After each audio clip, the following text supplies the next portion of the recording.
Ya masa iya sih harus pakai dalil ketika ingin menunjukkan rasa cinta terhadap Rasulullah SAW? Ya tidak kan? Sama seperti ketika ingin menunjukkan rasa cinta terhadap kedua orang tua kita, itu tidak perlu dalil, karena itu merupakan kewajiban kita. Bismillahirrahmanirrahim. Assalamualaikum warahmatullahi wabarakatuh. Alhamdulillahirrabbilalamin. Allahumma shalli ala Muhammad wa ala ali Muhammad. Pertama-tama saya ucapkan selamat Hari Santri Nasional tanggal 22 Oktober tahun 2021, di mana pada tanggal ini merupakan tanggal spirit santri dan masyarakat Indonesia secara umum akan kebangkitan Islam di Indonesia, karena santri mempunyai peranan yang sentral, mempunyai peranan yang sangat tinggi di Indonesia dan merupakan aset bangsa di kemudian hari. Santri merupakan aset bangsa yang sangat berharga untuk menjaga kedaulatan bangsa dan NKRI di masa yang akan datang. Baiklah, pada kesempatan ini kita akan membicarakan tentang spirit Islam di bulan Maulid. Umat Islam pada saat ini tentunya sudah memasuki era-era yang sangat krusial, di mana dunia pada saat ini itu cepat sekali berubah, entah itu tahun depan, bulan depan, atau bahkan minggu depan. Itu situasi masyarakat itu sudah berbeda lagi, tidak dapat diprediksi secara akurat. Oleh karena itu, perubahan-perubahan ini disebut sebagai era disrupsi yang sangat mengancam keberlangsungan keberagamaan. Umat Islam yang ada saat ini sebagai agama yang rahmatan lil alamin dipaksa untuk menghadapi era postmodernism, yaitu era di mana perubahan di masyarakat itu sangat cepat berubah dan harus mampu mengeluarkan dalil-dalil yang sesuai dengan agama itu sendiri.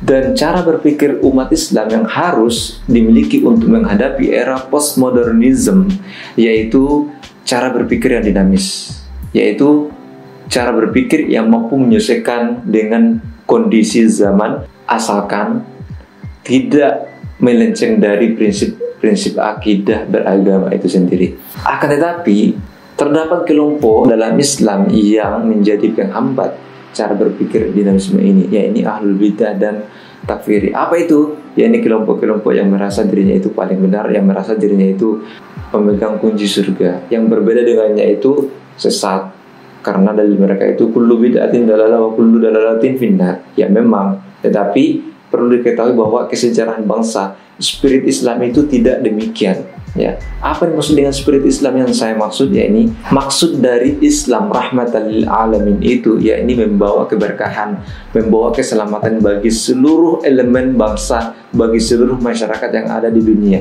Saya berikan contoh seperti ini. Ayat tentang poligami dalam Quran surah An-Nisa ayat 3. Allah Subhanahu wa taala berfirman, Bismillahirrahmanirrahim. Wa in khiftum alla tuqsitu fil yatama fankihu ma taba lakum minan nisa masna wa sulasa wa ruba. Dan jika kamu takut tidak akan dapat berlaku adil terhadap hak-hak perempuan yatim, ya bila mana kamu menikahinya, maka nikahilah wanita-wanita lain yang kamu senangi, 2, 3, atau 4. Teman-temanku sekalian, sebelum Islam datang, laki-laki di Arab sana itu ya, yang katanya budayanya itu sangat Islami, tapi perlu diketahui bahwa antara budaya Arab dan Islam itu berbeda, ya. Itu perlu digarisbawahi di sini.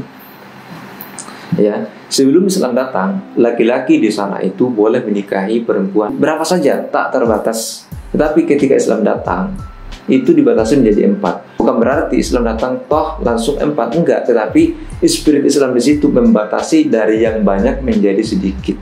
Itu loh spiritnya. Tujuannya apa? Untuk mengangkat derajat perempuan pada masa itu sampai sekarang. Islam itu mengangkat derajat perempuan dari tidak berharga menjadi sangat berharga, bahkan sangat diagungkan oleh Rasulullah. Terlihat ketika Rasulullah menjelang wafatnya itu menyebut ibu, yakni perempuan, ya perempuan itu 3 kali dibandingkan dengan bapak. Itulah contoh bagaimana Islam itu diamalkan dengan menggunakan spirit rahmatan lil alamin. Bagaimana dengan praktik maulid yang ada di Indonesia dan negara-negara Islam lainnya? Maulid merupakan tanda kecintaan kita terhadap Rasulullah SAW. Tapi mungkin ada pertanyaan seperti ini. Cinta Rasulullah itu ya puasa Senin Kamis. Yaitu merupakan suatu ibadah yang tetap. gitu ya, meskipun hukumnya sunnah. Tetapi maulid itu menjadi bagian dari ibadah, tapi bukan ibadah wajib. Kenapa kemudian dikatakan sebagai ibadah yang bukan wajib? Karena maulid ini merupakan bagian dari budaya yang dibawa oleh para penyebar Islam yang ada di Indonesia. Kenapa kemudian Islam diterima di Indonesia? Karena penyebar Islam itu tidak serta-merta langsung menolak budaya masyarakat Indonesia pada saat itu yang masih belum beragama. Bayangkan saja ya, kalau misalnya umat Islam pada saat itu, para penyebar umat Islam pada saat itu langsung menolak budaya masyarakat Indonesia, ya otomatis tertolak ya. Terus sekarang mau ditolak budaya masyarakat Indonesia, automatically itu akan tertolak juga, karena budaya mereka tidak dapat dilepaskan dari nilai-nilai kehidupan mereka. Oleh karena itu, Islam datang untuk mengislamisasi budaya-budaya mereka itu. Sedangkan perayaan Maulid di Indonesia itu dilakukan dengan berbagai cara, tergantung tradisi-tradisi masyarakat itu sendiri. Misalnya ada arak-arakan, ada ceramah, mengundang tokoh, mengundang musik Islami, dan lain-lain. Berbagai macam ekspresi yang bisa ditunjukkan umat Islam untuk menunjukkan kecintaan terhadap Rasulullah SAW. Jadi teman-temanku sekalian, pada intinya adalah ketika teman-teman yang mempunyai pemikiran atau berpikir yang statis, yang mempunyai pemikiran yang statis atau tidak terbuka terhadap perubahan dengan dalih bid'ah, itu seharusnya perlu dikoreksi lagi.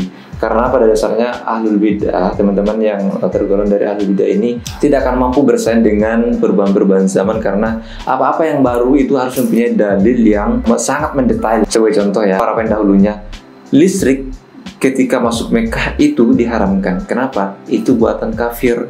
Bayangkan saja. Coba pikir itu bagaimana listrik itu kemudian diharamkan karena bid'ah. Sedangkan bid'ah itu sesat.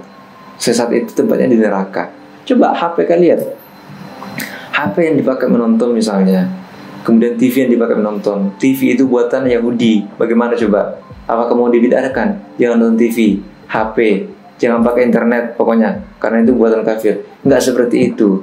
Jangan membuat Islam itu menjadi agama yang ruwet oleh cara berpikir yang statis. Dan cara berpikir ini yang menghambat kemajuan berpikir umat Islam.